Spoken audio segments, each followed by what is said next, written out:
यहाँ सब हिंदुस्तान के किसी भी मिनिस्टर से जब जी चाहे हॉटलाइन पर बात कर सकते हैं, लेकिन आसमान वाले ने चाहा तो इसकी जरूरत कभी नहीं पड़ेगी। हम अकेले ही तुम्हारे साथ वागले सब कुछ संभाल लेंगे। और वो देखो, वो एक कमरा जिसमें सब हथियार रखे हुए हैं, और उस कोने में रहा हमारा अस्पताल। यहाँ हर लाए दुश्मन का सीटी स्कैन करके उसकी अंदरूनी बीमारियों को बाहर निकाला जाता है। मुझे छोड़ दीजिए ब्रिगेडियर साहब, मैं सच कहता हूँ, मैं प्रलयनाथ के बारे में कुछ नहीं जानता। मुझे छोड़ दीजिए ब्रिगेडियर साहब। और छोड़ तो तुम्हें जरूर देंगे, लेकिन तुम मोटे बहुत हो, थोड़ी चर्बी कम होने के बाद। ये अस्पताल मेरे हवाले कर दीजिए सर। चर्बी कम करने के बहुत से तरीके मुझे मालूम। हाँ, गुड वागले।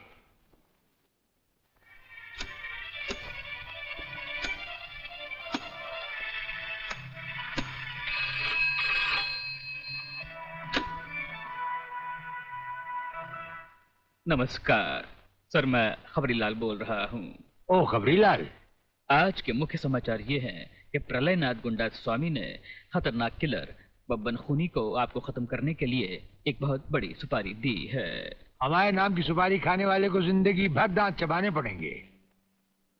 ये हमारे नाम की सुपारी खाने वाले चमगादड़ के खाने पीने का ढाबा कहाँ है खबरीलाल? शहर से 40 मील दूर काली पहाड़ी के पीछे उसका एक अपना बहुत बड़ा मैंगो फार्म है। आज के समाचार समाप्त।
आज मिल गया एक और सच्चाई का पुजारी मिट्टी में। आग इनके शरीर को तो राख कर देगी, लेकिन इनकी आत्मा की आवाज कभी मिट नहीं पाएगी।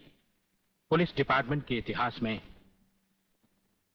डीआईजी रुद्र प्रताप चौहान का नाम सुनहरे अक्षरों में लिखा जाएगा। बहन, भगवान की मर्जी के सामने इंसान बेबस है। मुझे आपके परिवार के साथ पूरी हमदर्दी है। बहुत हो गई हमदर्दी। मंत्री साहब, ये भाषण बंद कर दीजिए। कुछ ही दिनों के बाद आप ही के डिपार्टमेंट के लोग जब इनका घर खाली करवाने जाएंगे ना, तब मैं पूछूंगा आपको हमदर्दी के बारे में। वागले, कंट्रोल योरसेल्फ। जब तक हमारे डिपार्टमेंट के गद्दार और खादी के कपड़े के पीछे छिपे हुए दरिंदे जिंदा रहेंगे ना, ये चिताएं ऐसी ही जलती रहेगी, एक के बाद एक। कुछ चंद सिक्के मिलेंगे भाभी को सरकार की तरफ से भविष्य के लिए। वागले, स्टॉप इट। बोलने दो इसे, ठीक ही तो कह रहा है। लेकिन मैं वचन देता हूं कि डीआईजी रुद्र प्रताप की कुर्बानी व्यर्थ नहीं जाएगी। मैंने दिल्ली में केंद्र सरकार से बात कर ली है।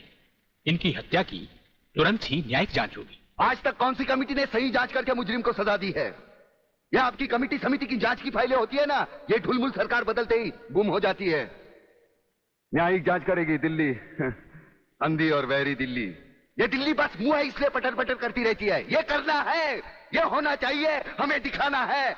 बस दिल को तसल्ली देने के लिए अच्छा लफ्ज है दिल्ली। इंस्पेक्टर वागले, मैं तुम्हें सस्पेंड करता हूं। बस सस्पेंड होते होते मैं थक गया हूं। निकाल दो मुझे नौकरी से। सच्चे पुलिस की या तो मौत होती है या तो सस्पेंड किया जाता है। इस वर्दी ने मेरे हाथ काटे, वरना एक एक गले चीर देता मैं।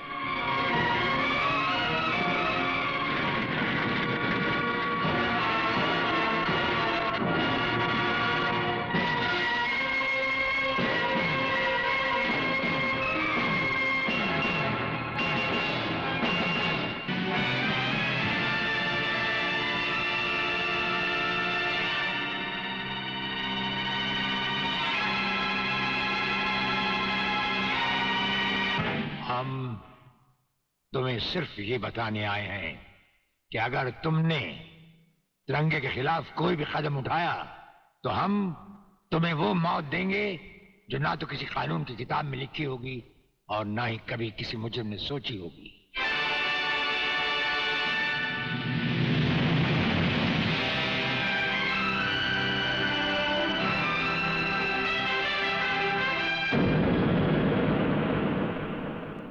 Hello, inspector Wagle speaking. No, suspended inspector Shivajirao Wagle speaking. Sir, DSP साहब ने आपको अर्जेंट बुलाया है।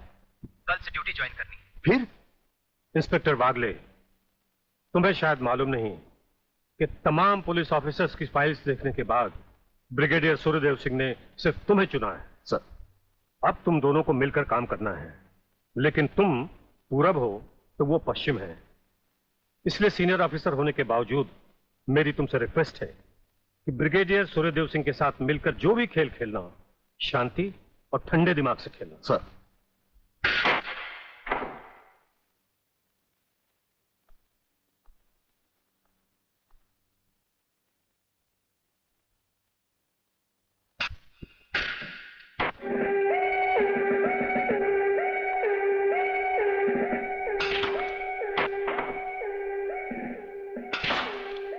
बड़े प्यार से खेलते हैं आप। असली खिलाड़ी मरने वाले दुश्मन को पता भी नहीं चलने देते कि कब होगी उसकी मौत।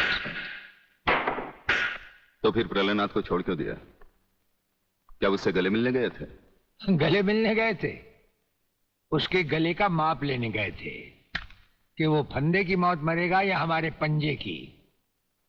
वागले, गर्मजोशी अच्छी चीज है लेकिन हमेशा काम नहीं आती।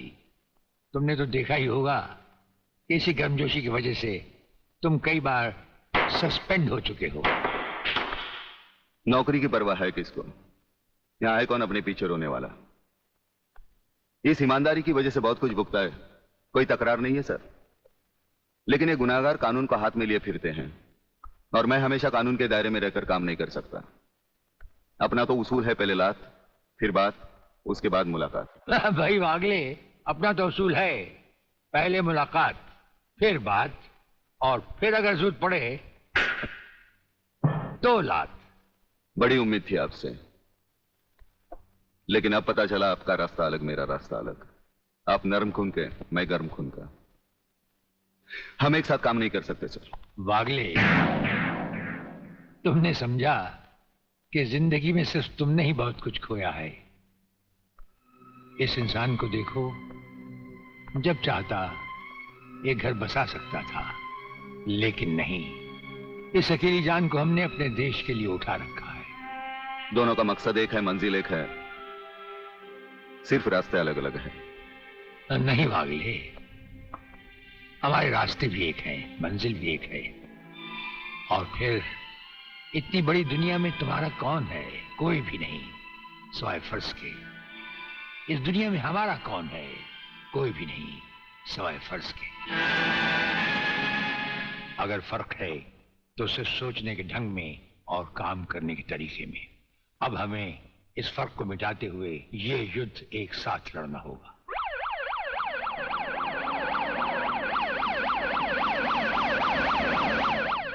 मुझे अपनी जान की तो परवाह नहीं है, लेकिन आप इस तरह खुलेआम गाड़ी में घूम रहे हैं, ये खतरा मैं उठा नहीं सकता। जिस गाड़ी में तुम बैठे हो ये मामूली गाड़ी नहीं।